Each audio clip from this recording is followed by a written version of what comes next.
Kody Brown remained stone-faced at the table of the plaintiff, but his eyes betrayed something greater: fear. Not fear of losing a case, but fear of what was going to be said, on record, under oath, by the three women who used to be his wife. They weren't there to cry. They weren't there to beg. They were there to reveal everything, and no one in the courtroom had any idea what was being brought out.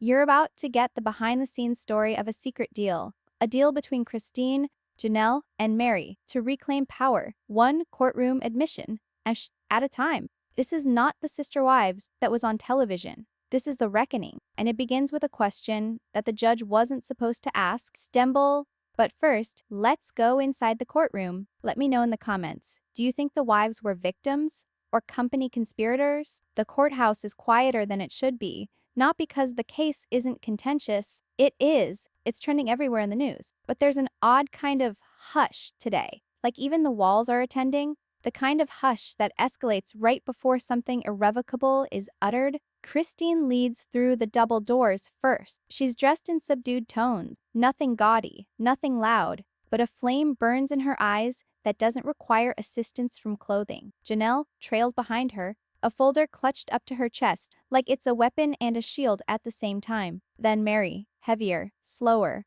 as if the burden she carries is too intimate to conceal any longer.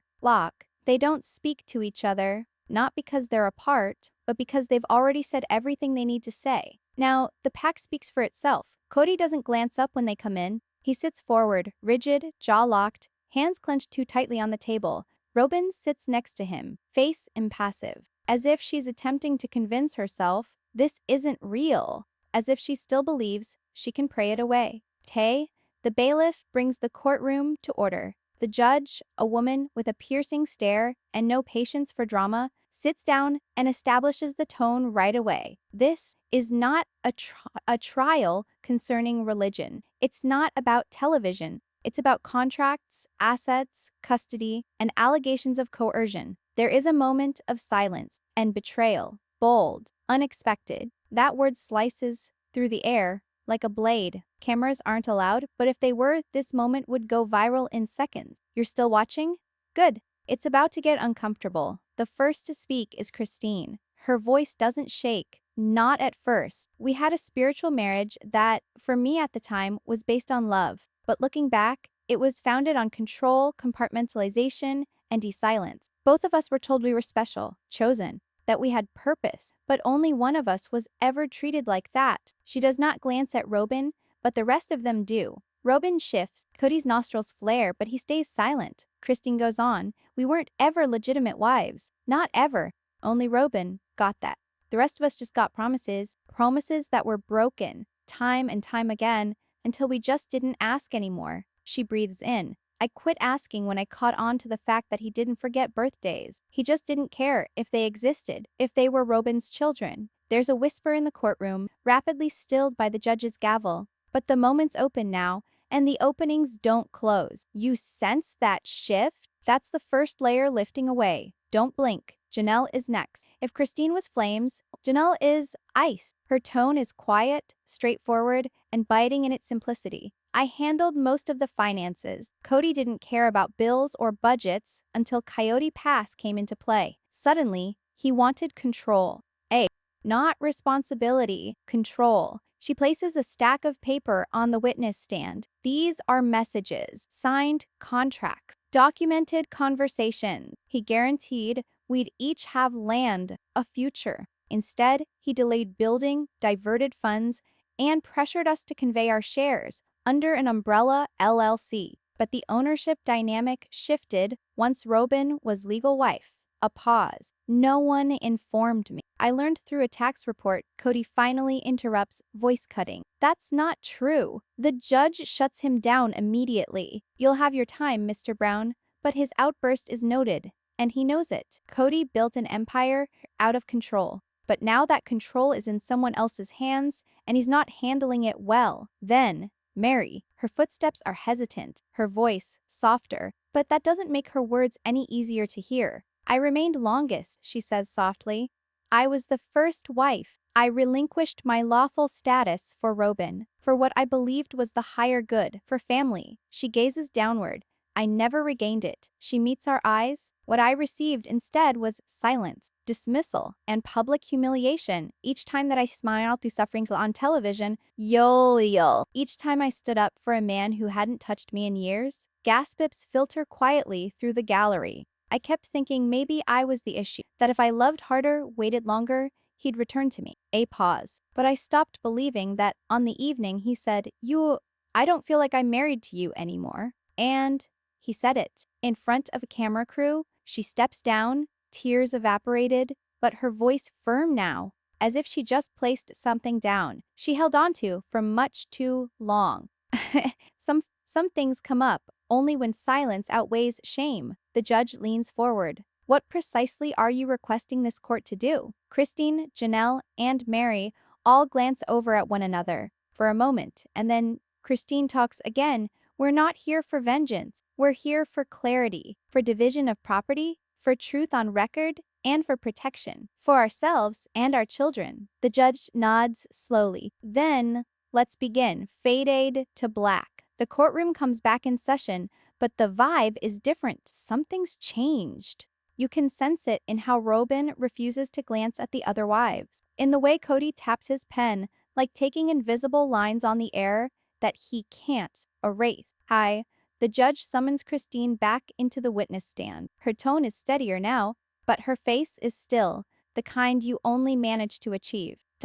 After one has broken a silence that has been decades in the making. My sis, Brown, the judge starts. You testified earlier that there was a time when you ceased demanding attention. Respect. Would you describe the court what this moment was like? Christine does not reply immediately. She looks over toward her daughters in the back of the courtroom. Then she begins. It was a birthday. Not mine, Truckley's. She had just turned 8. I had planned everything. Balloons, her favorite cake, handmade decorations. All of the kids were excited. She swallows hard. Kody called to tell me he wouldn't be coming. Told me something had come up with Robyn's children, that he'd get back to truly next week. Christine stops, her voice shaking now. He didn't. Betrayal doesn't always arrive with screaming. Sometimes silence is what screams loudest. The judge tilts forward a little, as if to say, continue. Christine goes on. I recall sitting with Trutley in the window. Hours. Every vehicle that went by, she would run to see, and she just stopped. She said, he's not coming, is he? And I could no longer lie to her. Kody's jaw clenches. He says nothing, but his fist clenches. Christine's voice falls to near whisper. That was when I ceased to be a wife. I was merely a mother now. A mother mopping up after disappointment. And I knew, in that moment, my marriage was a ghost, and I had been conversing with its shadow. The courtroom is silent. Even the judge doesn't hurry her. Then Janelle is summoned once more, but now she brings papers. She lays an envelope on the stand. These are joint bank statements from Artsen Ling Isher Ba to Artsen Ling Arsher R. They reflect regular withdrawals and transfers from the family account into a private fund under Robyn's name only. She raises her eyes, serene but deadly. We were informed it was for taxes, for land development, but the account was used for personal expenses, private school fees, high-end holidays, and furniture deliveries to one home only. Robyn finally talks. Her voice cracks. That is not true. I never did anything behind anyone's back. We made those choices as a family. Janelle interrupts her, not with loudness, but with accuracy. Robyn, you were the only one speaking. We were all just listening. The gallery stirs again, this time more forcefully. The judge doesn't quiet them right away. She allows it to hang, allows it to settle. This is more than a divorce hearing. It's the disassembly of an empire founded on spiritual submission and quiet obedience. Meri is up next. She does not bring papers. She carries memory. It was the catfish scandal. She says matter-of-factly, everyone remembers it. I was desperate, lonely. Kody and I hadn't been intimate in years. I didn't know who I was anymore. She pauses. It's Barriox. I know I did what I did wrong, but I also know why I did it. I needed a voice, a validation, something that felt like love, even when it wasn't real. She gazes straight into Kody's eyes. But you didn't forgive me. You punished me. For years, Kody parts his lips, but doesn't go on. He remembers what he should do. Or perhaps he no longer does. It is difficult to say now. Meri goes on. You rode on my error to isolate me, to take away what little pride I had remaining in the family. And then you employed the cameras to make it look like I was still a part of something, when actually I was merely your PR issue. She addresses the judge. I'm not demanding money or even property. I just want the truth on the record. I want it to be known that I did not exit this marriage. I was left behind, and that's when it occurs. Yil. That's when the audience leans forward and sets aside their scrolling. The judge folds her hand. These assertions create a portrait of emotional neglect, financial inequality, and manipulation using legal loopholes. But we require corroboration. She glances at the clerk. Call the next witness. There's a delay. And then, to everyone's surprise, a name is called out that wasn't on the list for this case. Please bring Leon Brown forward to the stand. Christine's eyes fly to Meri. Kody visibly bristles. Robyn mutters something under her breath. Leolyn moves deliberately forward, face unreadable. The judge leans forward. Are you ready to testify? Leon nods. I am. The air is heavy now. Each breath a question left unasked. Fade out. Leon stands slowly, deliberately. Not because he's afraid, but accurate. This isn't on a whim. They've been waiting. Meri sits, hands clenched tightly in her lap. Not pride, but nerves. There's a hole between them that still hasn't mended. Not yet. The clerk administers the oath to Leon, and then the courtroom waits with bated breath. My name is Leon Brown. I'm the sole child of Meri Brown and Kody Brown, and I'm here because I saw things as a kid. Things I didn't get until I gained some distance. And now, I'm ready to speak. Kody's face strains like a wire stretched too tight. Robyn fidgets, feeling the chill in the air. Leon's voice is unflinching. I was taught that family was about unity, that love was about sacrifice, that a man with several wives would be able to give each of them his whole heart. But I never saw that. Not once. They lean in a little, voice hardening. Instead, I saw favoritism, secrets, gaslighting. A collective gasp sweeps through the courtroom. Even Christine blinks at the pointedness. What happens when the silence of the children finally speaks? Leon goes on. My mother, Meri, worked so hard to be what he wanted. She gave more than I'll ever know. And yet, the more she gave, the less visible she became. They fall silent, then turn and stare at Robyn. And then you join the family, and everything shifted. You weren't just another wife. You became the funnel. Everything, attention, money, energy, flowed through you. Robyn's eyes fill up. That's not fair. Leon cuts in. Neither was sitting at family gatherings and watching my mom sit by herself when Kody sat on your couch in your home, acting like everything was fine. The judge raises an eyebrow but doesn't interrupt them. She's listening, rapt. Sometimes it isn't the facts that tip the courtroom, it's the fissures in a well-rehearsed lie. Leon takes a slow breath. I didn't come here to assault anyone. I came here because I witnessed the harm this dynamic inflicted, not on my mom alone, but on all wives, on all children, and I think you all have a right to hear it aloud. They glance at the judge. You wanted corroboration. You have it. As Leon resigns, the room remains silent. No one applauds. No one even gets up. The judge scribbles something, and for an instant, even Kody appears to be distracted, as if he wants to speak, but doesn't. Perhaps because he's fearful of what will come out. If he does open his mouth, the most dangerous man in the room is the one who now has nothing left to protect. Robyn's lawyer asks for a short recess. Granted.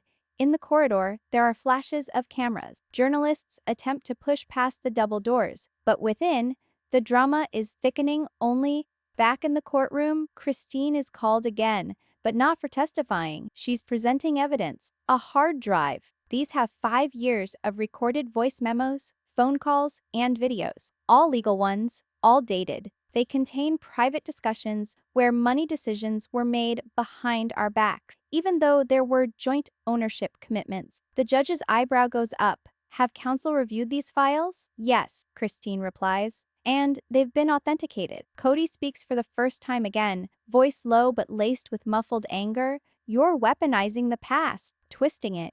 This isn't justice. This is revenge dressed up in paperwork. Christine looks directly at him. No, This is the truth you hoped no one would ever utter aloud. As soon as the truth begins to bleed, no bandage at law can stem it.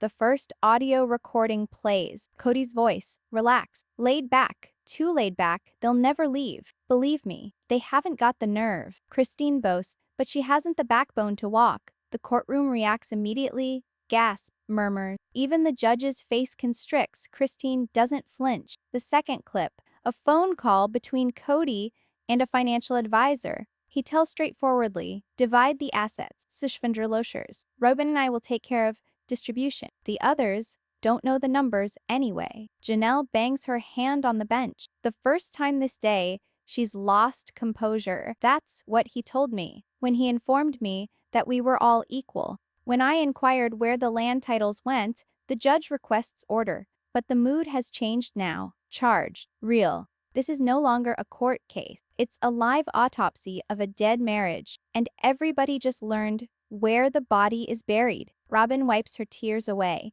But silence speaks louder than words could ever do. The judge leans forward. Mr. Brown, I think it's time we hear from you. Under oath, fade out. Session, ECT. Kody takes the stand with a presence that's oddly subdued. Not the chest out, camera-ready version. The public once knew.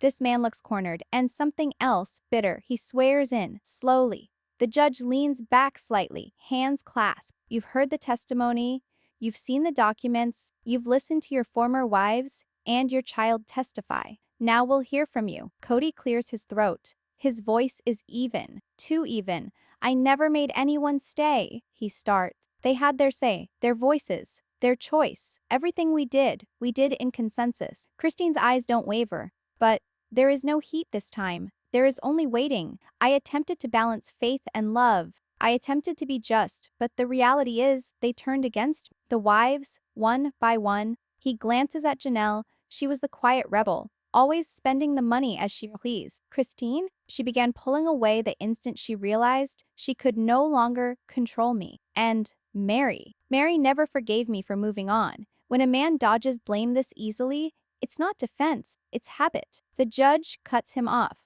Mr. Brown, respond to the court's question about redistribution of assets and verbal coercion. Kody clamps his jaw.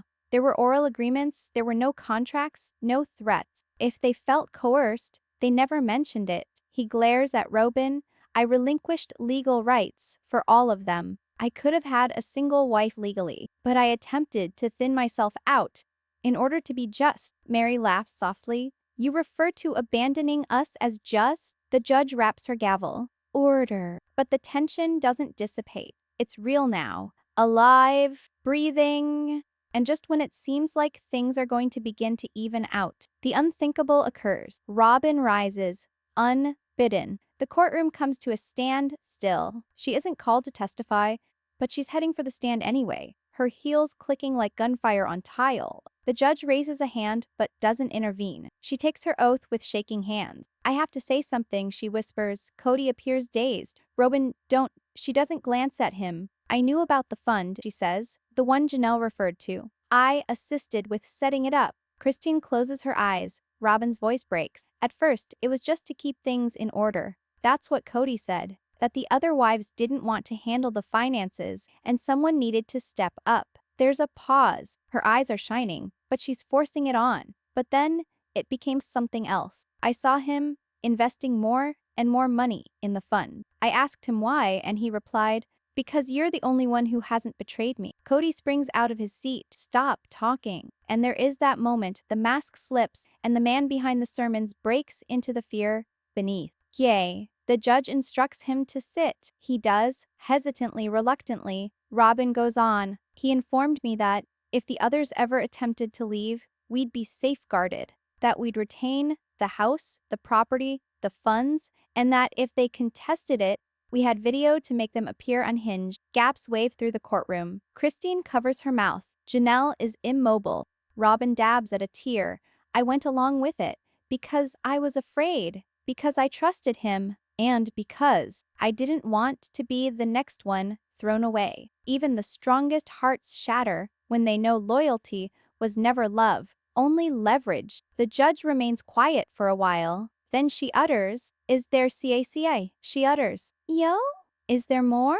Robyn nods once. "There's a folder. In my car. Financial records. He made me keep them. Said he couldn't trust anyone else." Kody's breathing is shallow now. His eyes jump between the women. The wives who sat in harmony once, now arrayed against him like a wall he never saw coming. Christine speaks without rising. "You didn't just underestimate us. You overplayed your hand. And now the truth's out." The judge turns to Kody. "This court is now moving to subpoena all remaining records. In the meantime, I'm recommending a forensic audit and temporary freeze of all shared assets." Robyn is shaking as she walks back to her seat. She doesn't look at Kody. Not once. Betrayal doesn't always come from an enemy. Sometimes it walks back to the bench and sits beside you. Meri leans in toward Christine and Janelle. No words, just a glance. The type of glance that says, "Now it all makes sense. The courtroom is recessed." But this tempest is just beginning. And oh, the last day of testimony arrives beneath a gray sky.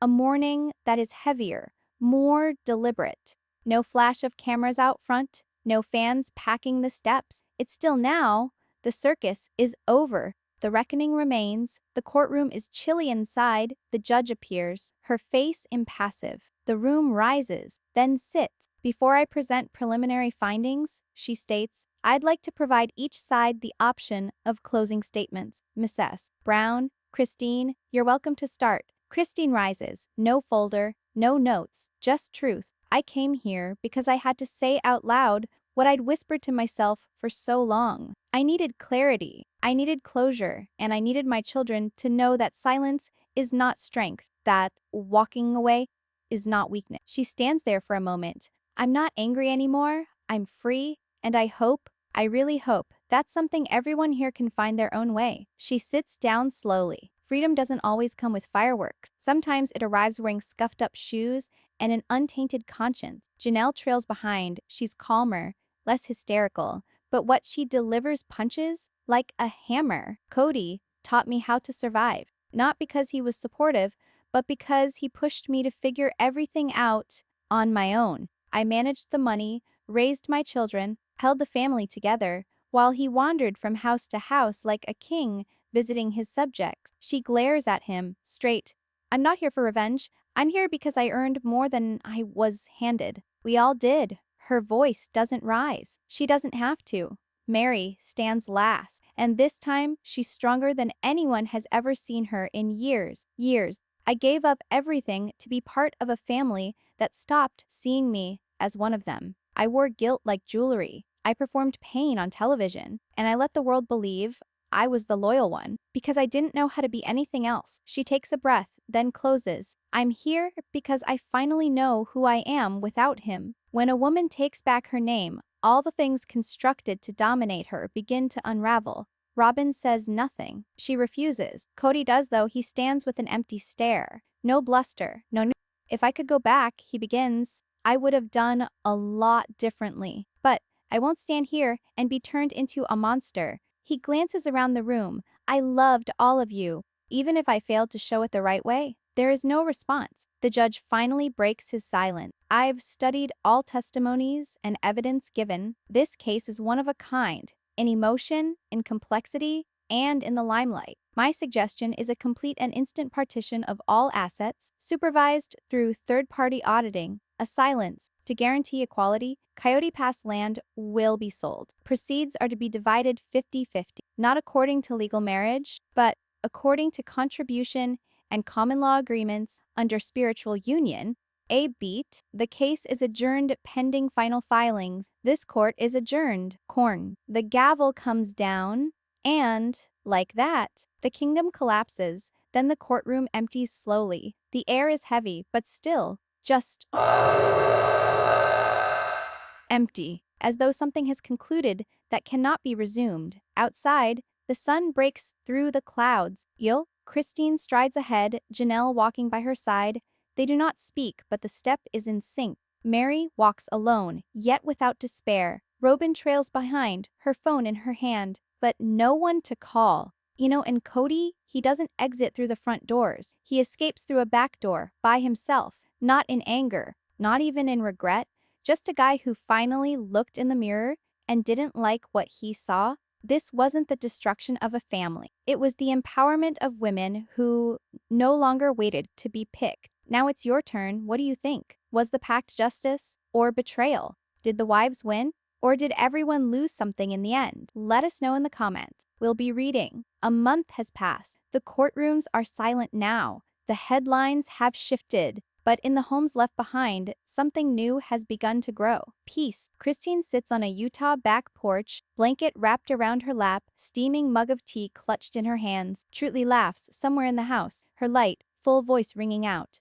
The crushing weight that used to rest on Christine's chest, the weight of waiting it out, is gone. She smiles. Not for the cameras, not for the audience, just for herself. Now, in Flagstaff, Janelle owns a small business, something local, something of her own. Permission is no longer necessary. She owns the accounts. She makes the decisions. Her children call frequently. Her house is smaller, plainer, but more vibrant than the large empty house she shared.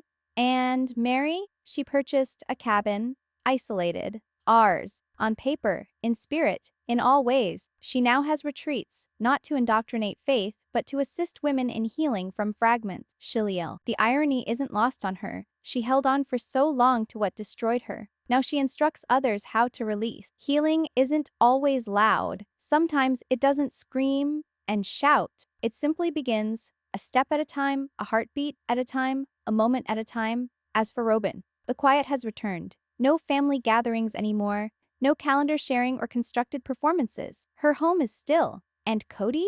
He's gone. They floated apart silently. No press releases, no statement, just room where ego once resided. He was seen for the last time at a little cafe in Sedona, by himself. No camera crew, no phone to his ear, just a man staring out a window, observing people who do not know him walk by. Because when the story is over, the spotlight disappears. But the truth, it remained. Cut to Christine, now strolling with her daughters along a farmer's market. One person recognizes her, a woman, a mother. She smiles gently. You gave me the courage to leave, says the stranger.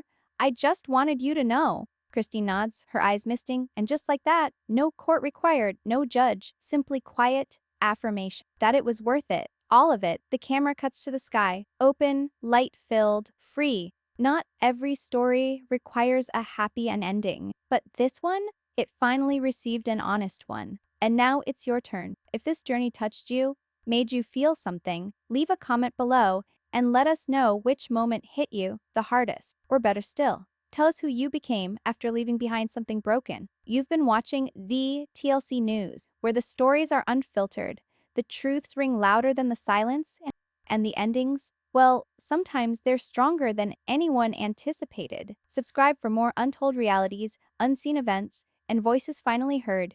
Teb